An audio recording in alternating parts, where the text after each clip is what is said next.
Absolutely. We could all use a little help in this area. And there are some things that you can do to make your financial life better. And Luann is back with us. She's talking with a local financial planner about that on this Money Monday. Hey, guys. Hey, I'm sitting down now with Joe. You have company. Good morning, Luann. Good to be here. Good to have you. Certified Financial Planner Joe Bert from Certified Financial Group is here with a look at what we should do. So a new year, hopefully a new financial situation. What's number one? The number one thing on our list? I think number one that everybody needs to do, Luann, is separate wants from needs. You know, as little kids, we wanted everything. I mean, start from going to the grocery store. You want the candy bar, you want the comic book, you want, as you get older, you want the shoes, you want the DVD player, you want the big screen.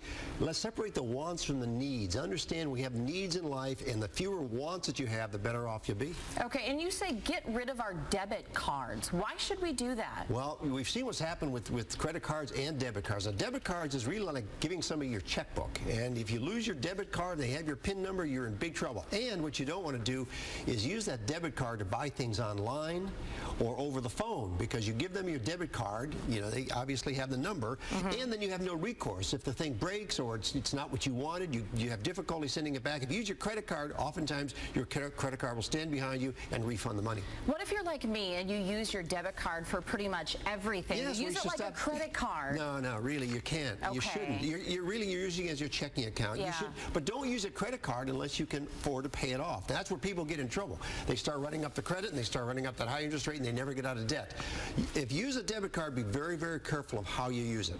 And you're also saying, Joe, that we should balance our checkbooks. A lot of us don't do this. Many of us don't even have a checkbook really anymore. Well, you want to keep track of money coming in and money going out. You know, they have a lot of stuff online that you can use today. At Quicken, people use Quicken to keep track of where their money's going. And you'd be amazed, Luann, if you look at over the year of where we spend our money. And we do this as financial planners. We work with clients and we forecast what they're going to need today in the future based on what they're spending today.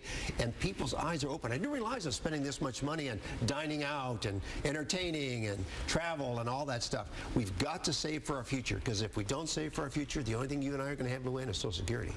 And that's not going to be much, picture. That's right, for sure. And finally, Joe, you say that we should always be checking our credit report. Should we be subscribed to one of these services where you can go on there every month and look at it? Actually, subscribing to is just going to cost you money. You're entitled to a free credit report from the 3 major credit reporting companies. Now, that's different than your credit score. People think, I'm getting my credit report, but we all know the credit score, the FICO score. You know, when you go to buy a car or you want to buy a home, they're going to get your FICO score. That's one thing. But your credit report is something else, reported by TransUnion, Experian, and Equifax. Equifax. Thank you very much. Yes. You're welcome. Yeah, you can get those for free. Well, where can people find you if they need more advice on how to get financials? Just Google me, Joe Bert, B-E-R-T. All right, Joe. Always good to see you. Thanks for coming in. Sure. John, Amy, over to you. All right, thanks, you guys.